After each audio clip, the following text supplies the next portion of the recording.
व्याख्या क्या है हमारे सामने। अब अपलोकु सो कुसुत तोरा, सहही निठुर कठोर उर्मोरा। अपलोकु का अर्थ होता है अपयश,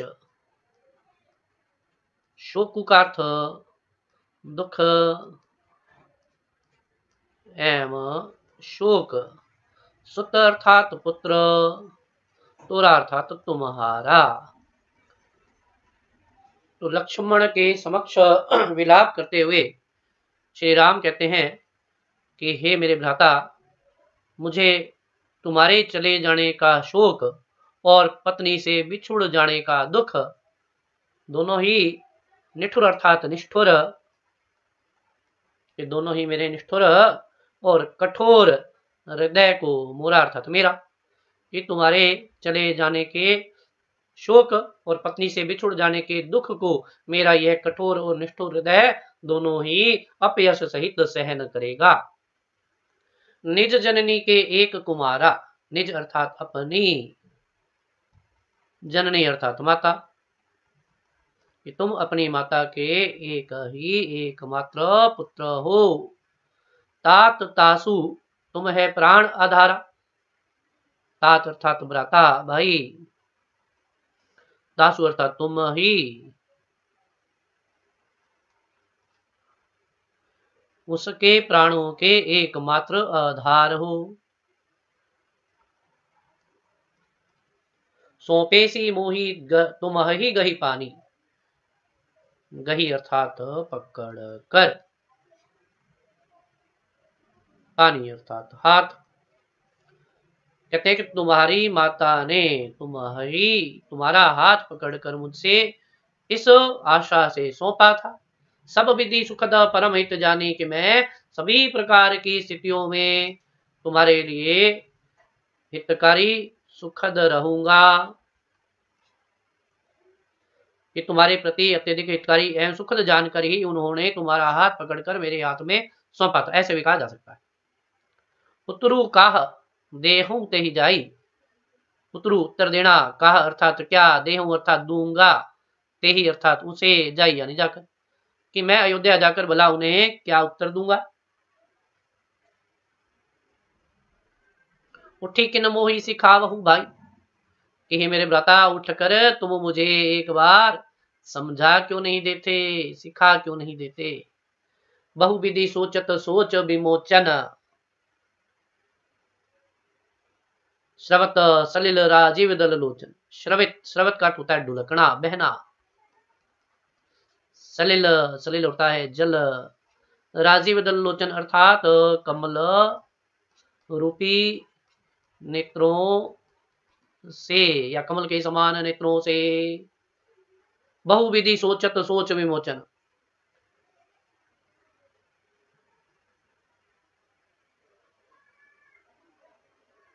कि संसार के दुखों से मुक्ति दिलाने वाले, विमोचन हर लेना, संसार के दुखों को हर लेने वाले स्वयं ही आज अनेक प्रकार से सोच विचार कर रहे हैं, शोक में डूबे हुए हैं, और उनके कमल रूपी नेत्रों से जल की बूंदें ढुलक रही हैं। उमा एक अखंड रघुराई, नरगति भगत कृपालु दिखाई, उमा अर्थात पार्वती,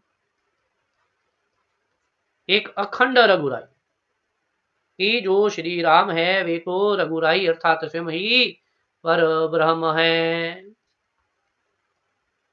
अखंड है, अखंड पर ब्रह्म है। नर गति भगत कृपालु दिखा, वे एक सामान्य मनुष्य की गति को, नर लीला को अपने भक्तों को इस प्रकार दिखला रहे हैं।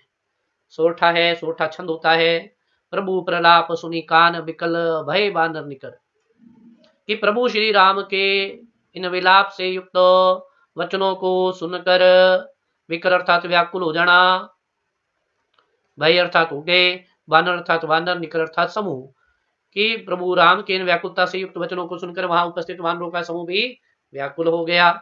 आई गय हनुमान जिमी करुणा मह वीर रस, कि हनुमान के आते ही इस करुण वातावरण में वीर रस का समावेश हो गया, अर्थात सभी स्वयं उत्साही अथवा प्रसन्न हो गए। देखिए अब इसके विशेष की बात करते हैं हम।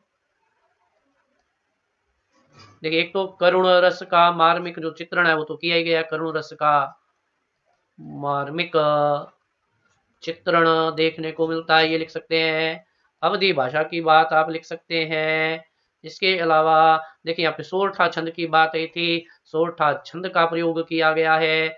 इसके अलावा मैंने आपको कहा तत्सम शब्दावली का प्रयोग किया गया, ये भी लिख सकते हैं आप। इसके अलावा श्री राम को परम पर ब्रह्म बतलाते हुए भी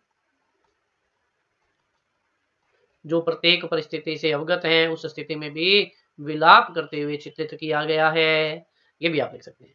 तो आइए अब हम इसकी अगली व्याख्या की बात करते हैं।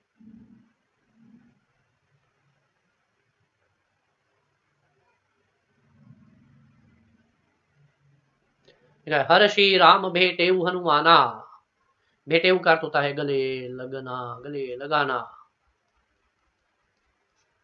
हनुमाना हनुमान, हर्षित होकर, राम अर्थात राम। अति कृतज्ञ अपने प्रति कृतज्ञ जानकर या कृपालु जानकर, प्रभु परम सुजाना, परम अति सुजाना, हितकारी। ये श्री राम, देखिए हाँ सबसे पहले तो इसके प्रसंग की बात करते हैं। देखिए प्रसंग क्या है इसका, उसके पश्चात व्याख्या पढ़ते हैं हम। कि लक्ष्मण की मूर्छा के भंग होने तथा करुण वातावरण में पुनः उत्साह के संचार का चित्रण करने का प्रयास किया गया। हर श्री राम भेटे हनुमाना अति कृतज्ञ प्रभु परम सुजाना, कि राम अत्यधिक हर्षित होकर हनुमान के आते उन्हें अपने गले से लगाते हैं। अति कृतज्ञ अत्यधिक कृतज्ञ जानकर वे अपने हितकारी हनुमान के प्रति अपनी कृतज्ञता का प्रसार करते हैं, अपनी कृतज्ञता अभिव्यक्त करते हैं, प्रकट करते हैं। तुरंत वैद तब किन ही उपाय, वैद अर्थात सुषेण वैद्य, हनुमान के आते ही सुषेण वैद्य उपाय अर्थात उपचार करना, लक्ष्मण का उपचार करना आरंभ करते हैं। उठी बैठे लक्ष्मीन हर्षाई, हर्षाई अर्थात हर्षित होकर, प्रसन्न होकर, और उपचार होने के उपरांत लक्ष्मण प्रसन्न होकर उठकर बैठ गए। हृदय लाई प्रभु भेटे भ्राता, और श्री राम अपने भ्राता को अपने हृदय के निकट लाते हैं। हर्षे सकल भालू कपि भ्राता, और वहां उपस्थित सभी भालू और वानरों के समूह इस दृश्य को देखकर अत्यधिक हर्षित हो जाते हैं, प्रसन्न हो जाते हैं। कपि पुनि वैद्य कहाँ पहुंचावा, कपि अर्थात हनुमान, पुनि अर्थात फिर से, सुषेण वैद्य को जहां से लाए थे उन्हें वहीं छोड़ आते हैं। जेहि विधि तब ताही लई आवा, जिस प्रकार लक्ष्मण के मूर्छित हो जाने पर वे उन्हें लंका से लाए थे उसी प्रकार वे उन्हें पुनः वहां छोड़ आते हैं। यह वृतांत दशानन, दशानन या दशानन आएगा, दशानन सुने कि जब लक्ष्मण के ठीक हो जाने अथवा लक्ष्मण की मूर्छा के भंग हो जाने के समाचार को रावण सुनता है। अति विषाद, विषाद अर्थात दुख, पुनि पुनि बार बार आया है, पुनि पुनि आया, पुनरुक्ति प्रकार अलंकार का प्रयोग किया गया है। सिरोधनु का अर्थ होता है पछताना, कि लक्ष्मण के मूर्छा के भंग हो जाने का समाचार जब रावण सुनता है तो वह अत्यधिक दुखी होकर पछतावा या पछताने लगता है, अपना सिर पीटने लगता है। व्याकुल कुंभकर्ण पहियावा, और वह व्याकुल होकर कुंभकर्ण के पहियावा अर्थात समीप आता है। विविध जतन करिता ही जगावा, अनेक प्रकार के यत्न उपाय प्रयास करके वह कुंभकर्ण को जगाने का प्रयास करता, उसे जगाता है। तो ये इसकी व्याख्या, इसके विशेष की बात करते हैं।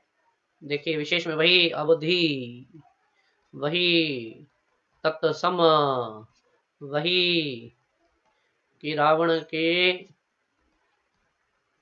दुखी भाव को प्रकट किया गया है।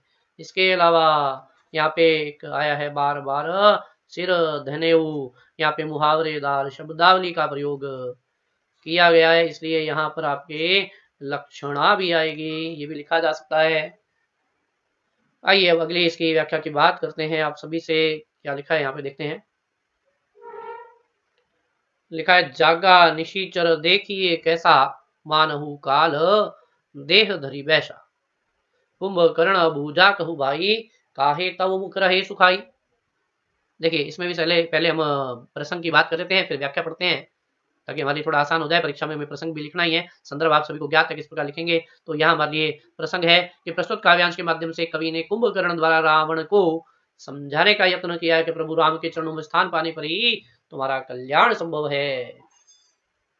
देखिए क्या लिखा है, जागा निशीचर देखिए कैसा, मानहु काल देहु धरी बैसा।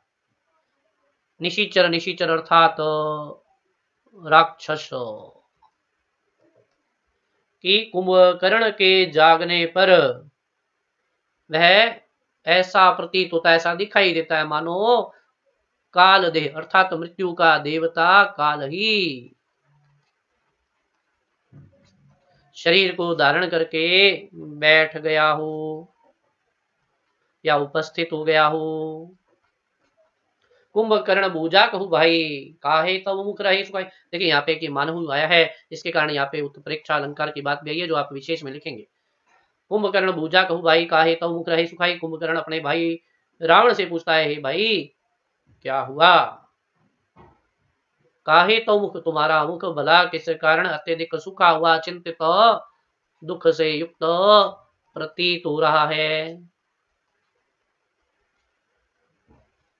कथा कही तब से सब ते ही अभिमानी, और रावण अभिमान पूर्वक कथा कही, अपने संपूर्ण कथा को अभिमान सहित कुंभकर्ण के समक्ष प्रकट करता है। जेही प्रकार सीता हरिया ने, जिस प्रकार उसने सीता का हरण किया था, संपूर्ण वृतांत को कुंभकर्ण के समक्ष प्रकट करता है। तात कपीन है सब निशीचर मारे, कहता है मेरे भ्राता कपीन अर्थात वानरों के समूह ने हमारे सभी राक्षसों को मार दिया है।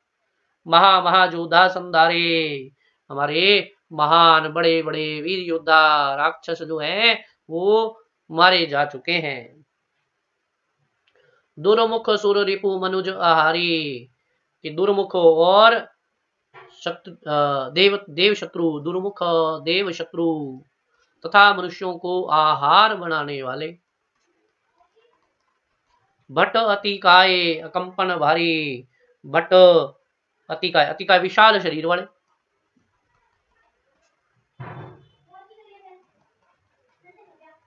और कंपन आदि राक्षस भी मारे जा चुके हैं। अपर महोदर आदि कबीरा आदि राक्षस भी जो हैं वो युद्ध भूमि में मारे जा चुके हैं। परे समर मई सब रणधीरा, सभी युद्ध भूमि में खेत रह गए हैं। दोहा सुनी दशकंदर बचन तब कुंभकर्ण बिलखान। दशकंदर अर्थात रावण के इन वचनों को सुनकर कुंभकर्ण बिलखना आरंभ कर देता है, रोना आरंभ कर देता है, विलाप करना आरंभ करता है। जगदम्बा हरियाणी कहते हैं कि जगत जननी, रावण से कुंभकर्ण कहता है कि तुमने जगत जननी माँ सीता का हरण किया है, और अब हे मूर्ख, यहाँ पे सठ आएगा, यहाँ पे सठ आएगा, और सठ का अर्थ होता है मूर्ख। हे मूर्ख, अब तुम अपना कल्याण चाहते हो, तुम्हारा कल्याण तभी संभव है जब तुम श्री राम के चरणों में स्थान पालो, उनसे क्षमा की याचना करो, अथवा सीता को उनके पास छोड़ाओ, अन्यथा इस जगत में तुम्हारा कल्याण कदापि नहीं हो सकता, तुम भी श्री राम के हाथों मारे जाओगे। तो ये आपके इसकी अंतिम व्याख्या है। आइए इसकी भी व्याख्या की विशेष की बातें करते हैं कि इसमें कुंभकर्ण रावण को अभिमान त्यागने को कहता है। तो ये आप लिख सकते हैं, इसमें अवधि भाषा की बात लिख सकते हैं, इसमें तत्सम शब्दावली की बात लिख सकते हैं इसमें। इसके अलावा कुंभकर्ण द्वारा सत्य का उद्घाटन करने का प्रयास किया है, ये बात भी लिखी जा सकती है। ऊपर मैंने आपको उत्प्रेक्षा अलंकार की बात भी बताई थी, अंत्यानुप्रास अलंकार की बात भी लिखी जा सकती है। तो ये सब आपके जो बातें हैं वो आप आसानी से इसमें लिख सकते हैं। ये आपके लक्ष्मण मूर्छा राम का विलाप की व्याख्याएं थी। आशा करता हूँ कि आपको बहुत अच्छे समझ में आई होंगी। इसी प्रकार आप अपने इस चैनल आरबीएससी सीबीएसई हिंदी ज्ञान से जुड़े रहें। अंत तक वीडियो को देखने के लिए, उससे जुड़े रहने के लिए आप सभी का बहुत बहुत धन्यवाद। फिर मिलते हैं इस अगले वीडियो में। आप इसी प्रकार जुड़े रहें और वीडियोस को अपने मित्रों के साथ साझा करें। धन्यवाद।